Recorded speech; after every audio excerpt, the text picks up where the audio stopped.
leg raises ခြေထောက်မြောက်မယ်လက်ကလေးကိုကျွန်တော်တို့ဒီလိုခါအောက်မှာထည့်တာမဟုတ်ပဲနဲ့တင်မဘေးနားလေးမှာပဲဆန့်ထားတာပါပြီးရင်ခြေထောက်ကိုဆန့်ထုတ်မယ်ခြေထောက်ကိုအပုံမြောက်တဲ့ခါမှာတော့ကျွန်တော်တို့ကဒီလိုနည်းနည်းဒူးလေးကိုရန်ရောင်လေးကွေးပြီးတော့မြောက်ပါမယ်ပြီးရင်ပြန်ချတဲ့အခါမှာလည်းကျွန်တော်တို့ထိန်းပြီးတော့ချပါမယ်ဘိုက်အောက်ပိုင်းမှာဆယ်လေးကိုထိန်းပြီးတော့ဖြည်းဖြည်းချင်းချမယ်လွတ်ချလိုက်တာမျိုးမလုပ်ဘူး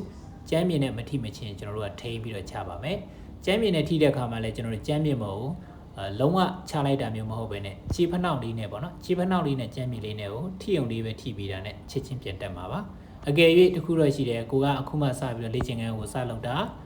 weight များတယ်ခြေထောက်ကိုတိတ်ပြီးတော့မမြောက်နိုင်သေးဘူးဆိုရင်တော့ခြေထောက်ကိုလုံးဝအပြည့်ပြန်ချလို့ရပါတယ်ဒါပေမဲ့အမြဲတမ်းကစားနေကြသူတွေလုံနိုင်တဲ့သူတွေ body weight အရင်မများတဲ့လူတွေကတော့ကျွန်တော်တို့ခြေထောက်လေးနဲ့ကျမ်းမြေလေးနဲ့ထိုံလေးပဲထိပြီးတာနဲ့ချက်ချင်းပြန်တက်ရပါမယ်အောက်ကိုပြန်ချတဲ့အခါမှာဆိုရင် bike အောက်ဖက်မှာဆယ်လေးကိုတေချာလေးထိမ့်ပြီးတော့မှပြန်ချပေးပါ